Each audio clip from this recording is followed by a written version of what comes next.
Hey guys welcome back to my channel it's tips and tricks. आशा करें आपण माने समस्त बहुत भल थे। तो सांग मैंने आपण मानकर चुट्टी बढ़ू ना कि चुट्टी आपण मानकर बहुत सारा झड़ुची ताले आज वीडियो देखंतु चुट्टी बढ़िबो ता सहित चुट्टी आपण मानकर बहुत मोटा और लंबा हबो बहुत घन आउ कला भी मध्य रहिबो। तो चलंतु आज वीडियो देखिबा। आज मु बहुत सुंदर टिप्स शेयर करछि। तो देखंतु एठी नै जे प्रथमे आपण मानकु दरकार पड़ियो फिटकिरी।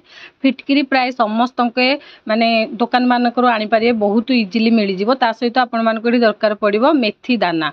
मेथी दाना तो वरदान पूरा आपण मानकर चुट्टी पाई जोटा कि चुट्टी रे बहुत सारा आपण मानकर जेमती रुफी समस्या हो चुट्टी झड़ीबा समस्या हो चुट्टी रुखा सुखा चुट्टी भलरे ग्रोथ न करिवे सब समस्या मेथी दाना आउट कर देबो। ता सहित एठी आपण माने नेबे अळा। अळा देखंतु सांग माने मोटी फ्रेश अळा सब समय मिलेनी। तो सेथि पाई मु कोन करछि अळा को धोईकी काटिकी सुखेईकी रखितिली तार किछि सुखिला खंड को मु नै जाइछि। आपण मानको पाखरे फ्रेश थिले फ्रेश भी नै पारिबे गुटे अळा को। तो गोटे ग्लास पानी देबे गोटे छोट कढ़ई नै जिवे सेथिरे गोटे ग्लास पानी देबे। आ पानीटा को पानी देबे पानी भी अच्छी देखो गोटे गोटे जगार थाए पानी बहुत हार्ड थाए हार्ड वाटर कहती। तो सही पानी आपण मैंने यूज करेंगे फिल्टर पानी ही यूज करेंगे। चुट्टी झड़ीबार समस्या भी पानी को भी नहीं होता है। तो से आपण मैंने पीवा पानी जोटा फिल्टर पानी आपण मैंने व्यवहार करेंगे देकी आपण मैंने कौन करेंगे या फुटेबे धीमा आंचल या फुटे फुटे पानी को अधा करने जमी पानी कलर चेंज हो मेथी दाना आमर जो अँला खंड पड़ी तार सब जिते प्रॉपर्टी सब पानी भितर आसीज। तो यहपरी भाव में आपण मैंने किसी समय या फुटे ने ये देखूँ सांग मैंने यहाँ भल भाव में फुटी गलानी आ पानी सहित सब मिक्स माने फ्लेवर आसीगलानी कलर देखिकी जानी पारुथिबे। तो ता सहित आपण मैंने देखिए जो खंड मेथी दाना टी फुली जाइथिबो तो सेही हिसाब रे आपण मैंने देखिले जानी पारिबे कि पानी भल भाव में हो जाइछि। ताको ऑफ करके ठंडा करनेबे। तो ये चलतु सेकेंड प्रोसेस को जा देखंतु एबे कोन करिवे से पानी को ठंडा हो गला परे आपण माने गोटे गिनारे किंबा कोनोसी गोटे जगार आपण माने ताको छाणी नेबे।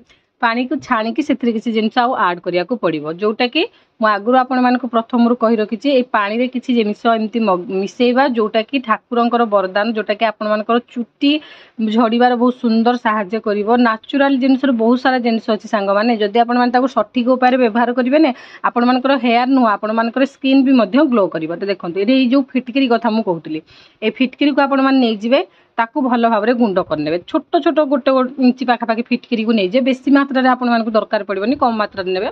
तो जदि पाउडर अछि भल जदि पाउडर नाही ताकू गुंड करिकी प्रथमे याकू पाउडर बने नेबे।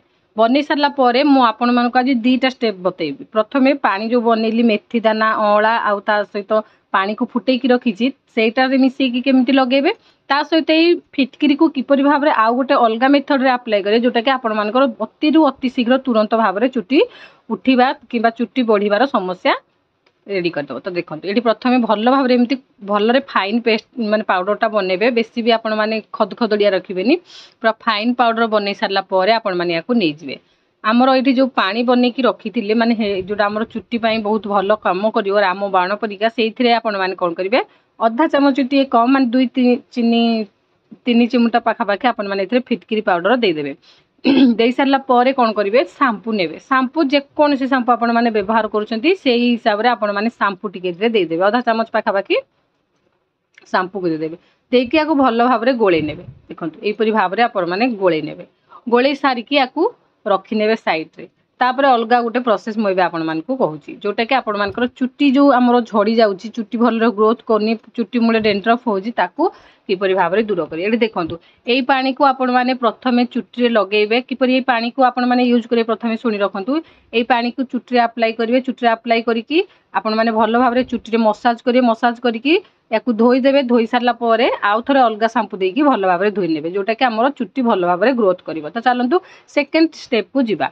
एठी देखंतु प्रथमे गुटे गिना नै जिवे आमे जो फिटकिरी पाउडर को गुंड कर रखिथिले ताकू नै जिवे गोटे चामच पाखापाखि फिटकिरी पाउडर नहीं जिवे। देखंतु छोट चामच रे गोटे चामच हो बड़ चामच जेहेतु मु आधा चामच नैची से हिसाब रे आपण माने कोन करिवे एथिरे नडिया तेल ऐड करिवे। नडिया तेल हो सोरिष तेल हो आपण माने एथिरे ऐड करिवे। देखंतु जोडा आपनकर पसंद किबा आपण माने जे ऑयल लगौछंती से एथिरे ऐड करिवे देकी ताऊ भल भाव रे गोळेबे। आपण माने गोटे चामच फिटकिरी पाउडर नेथिले 2 रु 3 4 चामच पाखापाखि आपण माने एथिरे तेल ऐड करिवे।